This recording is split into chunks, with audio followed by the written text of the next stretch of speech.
চোখে স্বপ্ন, মনে যুদ্ধ। প্রতিদিন একটা অদৃশ্য যুদ্ধ লড়ছি নিজের সাথেই।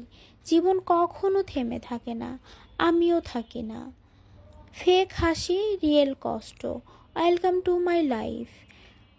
এখানে হাসির পেছনেও থাকে অনেক চাপা কান্না, যা কেউ দেখে না। কষ্টের সাথে ঘর করে ফেলেছি, তাই এখন সুখ এলেও দরজা খুলে দেই না। অভ্যাস হয়ে গেছে একাকিত্বের। জীবন এমন এক গল্প যেখানে সব চরিত্র আপন নয়। কিছু মানুষ আসে শেখাতে, কিছু আসে ভাঙতে। সবাই থাকে না, সব কষ্ট মুখে বলা যায় না। কিছু কষ্ট চোখেই থেকে যায়। কিছু ব্যথা এমন যা শুধু অনুভব করা যায়, বোঝানো যায় না। আমি পারবো না, এই কথাটাই তোমার সবচেয়ে বড় শত্রু।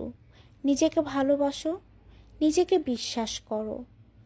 কঠিন সময় কাউকে বলে আসে না, কিন্তু সেই সময়টাই মানুষকে সবচেয়ে বেশি পরিণত করে। কষ্টই জীবন শেখায়। হার মানলে জীবন থেমে যাবে, কিন্তু বিশ্বাস রাখলে তুমি আবার উঠে দাঁড়াতে পারবে। ব্যর্থতা তোমার শেষ নয়, নতুন শুরু। কারোর সাথে হাজারো স্মৃতি থাকার মানে এই না সে চিরদিন থাকবে। জীবন কখনো কখনো অনেক আপনকেও অনেক দূরের করে দেয়। সব কিছুর পরেও ভালো আছি বলা